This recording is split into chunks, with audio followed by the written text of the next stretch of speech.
Everything you are, everything you achieve, and everything you experience begins here in your mind. The person who controls their mind controls their destiny. It doesn't matter where you come from, your mistakes, your fears, or your doubts. The only thing that truly matters is your ability to take the reins of your thoughts, your focus, your discipline. Look around you. What separates those who move forward from those who stagnate? What differentiates those who achieve their goals from those who only dream of them? The answer is simple but powerful: mental mastery, the conscious control of your thoughts, emotions, and habits. And that control is not a gift, it is a daily decision. Because let me remind you, you are not your emotions, nor your excuses, nor your momentary impulses. You are the person capable of directing them.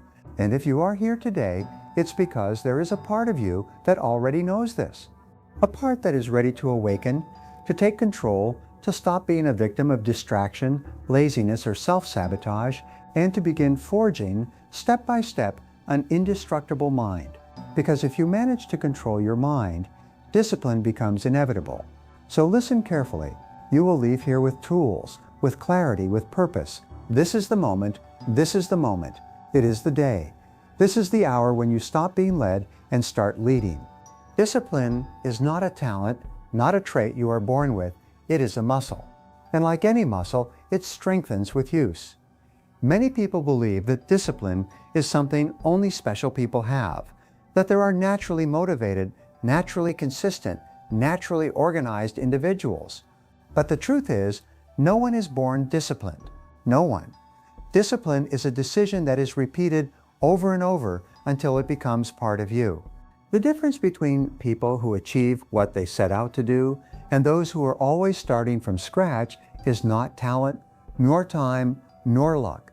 It is the ability to say to themselves, no matter how I feel, I'll do it anyway. And that ability doesn't appear out of nowhere. It is trained, forged on the days when you don't feel like it, when you're tired, confused, or afraid. Those days are the most valuable because those days build your character. Think about this. When you say yes to your purpose and no to laziness, distraction, or the easy impulse, you are sending a signal to your mind. I am in charge. And every time you do it, you become stronger. Because discipline is not about doing big things in a single day. It's about doing small things every day with intention, with focus, with commitment. So let me ask you something. Are you training your discipline or are you training your excuses? Every action is a repetition. Every repetition strengthens a habit. And every habit shapes your destiny. Remember this, discipline is not hard. What's hard is living without it. So today, decide to train it. Decide to be the kind of person who acts even when they don't feel like it. Because in that moment, you are transforming your mind, and when you change your mind, everything else begins to align. Your mind listens to every word you say to yourself. So make sure you speak to yourself like someone who wants to win, because your thoughts create your reality. And those thoughts come from what you repeat to yourself every day. If you tell yourself, I can't, I'm lazy, I never finish anything, what do you think your mind will do? It will obey you. Your internal dialogue is like software that programs your behavior. If that software is full of negative phrases, doubts, and excuses, no matter how much motivation you find, you will crash into your own beliefs. So you need to reprogram yourself. How? By changing what you say to yourself. Stop saying, I'm lazy, and start saying, I'm training my discipline every day. Stop saying, I find it hard to focus, and repeat, I'm focused, I'm moving forward, I'm growing. It's not self-deception, it's leadership. It's taking control of the language that shapes your reality. Because the truth is this, no one talks to you as much as you talk to yourself. And if that inner voice is not on your side, you're fighting an uphill battle. But when you reprogram it, when you make it your ally, when every thought reinforces your commitment, then you're no longer alone. Your mind works with you. Speak like a champion, think like a warrior, and you'll see how your actions begin to change. Your body follows your mind, so choose carefully the words with which you build yourself. You don't become strong once, you become strong by repeating the right thing even when you don't see immediate results. Your mind is like a muscle, and like any muscle, if you don't use it, it weakens. But if you train it, if you challenge it, if you push it beyond its comfort zone, it grows, it strengthens, it becomes unbreakable. Do you want a disciplined mind? Then you must train it every day. Not some days, not when you feel like it. Every day. And mental training? It's not about grand feats, it's about small, sustained actions with intention. Getting up when you said you would, finishing what you started, choosing what's important over what's immediate. Every time you do that, you're doing mental repetitions. You're building a character that's immune to excuses.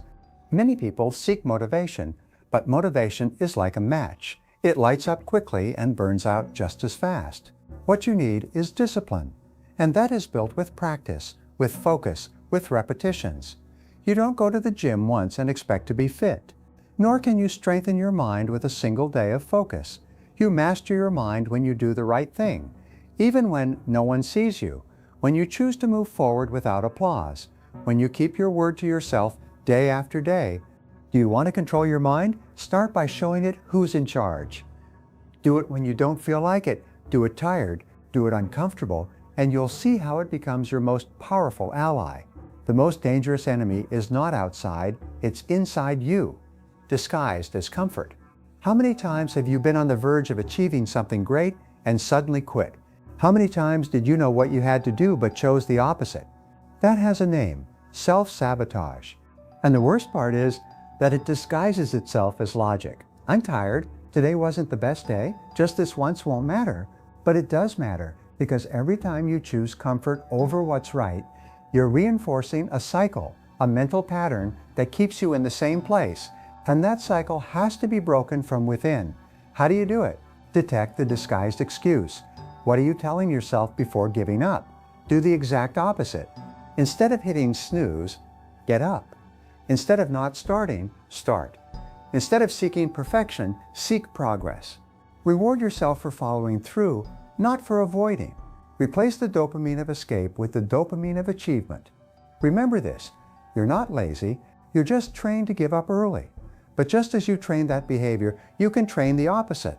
The next time you feel tempted to fall into the same pattern, stop, breathe, and act differently. Every choice against self-sabotage is a step toward mastery. You won't eliminate self-sabotage with wishes. You eliminate it with firm, repeated, conscious action. What your mind sees clearly, your body pursues with determination. Visualization is not imagining for the sake of imagining. Visualization is training the mind to anticipate success, to live it before it happens, so that when it does, it doesn't surprise you. Every high-performance athlete, every leader, every extraordinary person visualizes, not just the result, but the process, the sacrifice, the commitment, the repetition. So ask yourself, are you seeing your goal as something blurry, unattainable, or are you seeing it with clarity, with detail, with determination? Disciplined visualization is more than dreaming. It's mentally rehearsing every day as it should be. You see yourself getting up at the time you decided, training, reading, following your routine. You see yourself saying no to what doesn't bring you closer and yes to what builds you. And the more you visualize it, the more your mind becomes familiar with that disciplined version of you. It accepts it, normalizes it, makes it inevitable. Do this every morning. Close your eyes, breathe deeply, and project yourself succeeding, not just at the end of the path, but in every step.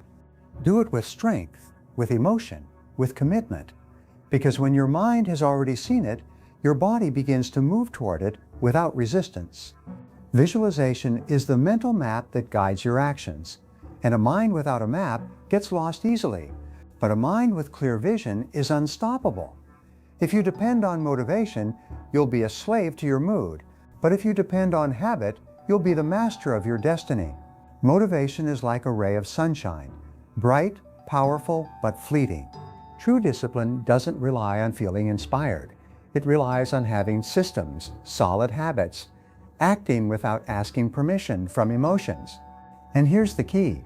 Habit isn't formed with enthusiasm, it's formed with repetition. It's not about waking up every morning full of excitement. It's about doing what you said you would with or without excitement. because the right habit eliminates the need to decide. And when you don't have to decide, you can't sabotage yourself. Look at the most successful people. Do you think they always feel like training, reading, working for hours? But they've already built the habit. It's already part of who they are. They no longer ask themselves if they'll do it. They just do it. Do this. Create small, sustainable routines. Don't aim to do a lot on the first day. Do a little, but do it always. Tie the habit to an identity. Don't say, I want to read more. Say, I'm a disciplined person who reads every day. Protect consistency over intensity. 10 minutes daily is better than 2 hours one day a month. When you build habits that don't need motivation, you start moving by purpose, not by emotion. And that's the point where discipline becomes automatic. Every impulse you master is an invisible victory that brings you closer to your best version. Let's be clear, an undisciplined mind seeks instant pleasure. It wants to sleep more, eat more, get distracted more, complain more, and if you don't control it, it controls you. How does it do that? With impulses. Small temptations disguised as, it's no big deal, put it off for later, you deserve a break, even if you haven't done anything. That's sabotage in its subtlest form. And if you don't stop it, it takes control of your day, your energy, your progress. True discipline isn't just in the big acts. It's in those micro moments where you consciously choose to stay focused when everything calls you to get distracted. Waiting, resisting, breathing, and continuing. Mastering an impulse is more powerful than any external motivation because it's living proof that you're in charge. And when that happens once, you can do it twice, 5 times, 10 times, 100 times more. Make it a habit. Identify the impulse. Name it. Make it conscious. Pause, breathe, ask yourself, does this bring me closer or take me further away? Choose the difficult. Choose the right. Choose what builds you. And every time you do it, you're gaining ground. You're building a mind that doesn't give in to the easy, but aligns with the necessary. Remember, the one who controls their impulses controls their life. Willpower alone isn't enough. You have to design an environment that doesn't require fighting against your weaknesses. There are 3 forces that define your mental discipline: your environment, your identity, and your will. And when all 3 are aligned, you are unstoppable. The environment, your physical surroundings, influence more than you think. Do you have distractions everywhere? Then your mind is fighting on an uneven battlefield. The solution: design an environment that supports your discipline. Organize your space. Eliminate what tempts you. Surround yourself with people and stimuli that reinforce your commitment. The identity: you don't do what you want, you do what you believe you are. If in your mind you're the one who always starts and never finishes, you'll act according to that label. But if you decide you're disciplined, reliable, strong, you'll start behaving as such. Identity is chosen and reinforced with every decision. The will: that's the inner fire that ignites when no one else believes in you. It's the strength that says, even if it's hard, I'll do it anyway. But be careful, willpower runs out if it's always in combat. That's why you need to support it with a healthy environment and a clear identity. When the environment is favorable and you identify as someone disciplined, your willpower doesn't have to fight so much. It just guides, it just leads. Build this trinity and you'll have a mind under control. Mastering your mind is not the final destination. It's the beginning of a life that truly belongs to you. If you don't control your mind, someone else will. Your emotions, your impulses, your environment, your fears, someone or something will take the wheel if you don't. But if you take control, if you lead from within, if you train your mind like a muscle, if you speak to yourself with respect and conviction, if you build solid habits and reject self-sabotage, then you free yourself. You free yourself from doubt, from stagnation, from regret, and you enter a new level of life, one where you don't live reacting, but directing. Will it be easy? Will it be worth it? Yes, every second. Because once you take control of your mind, no goal is too big, no obstacle is invincible, no excuse can stop you. Discipline is not a prison. It's the key that opens the door to the freedom you've always sought. Now it's up to you. Not tomorrow, today, now, this moment. Take control of your mind and change your life forever.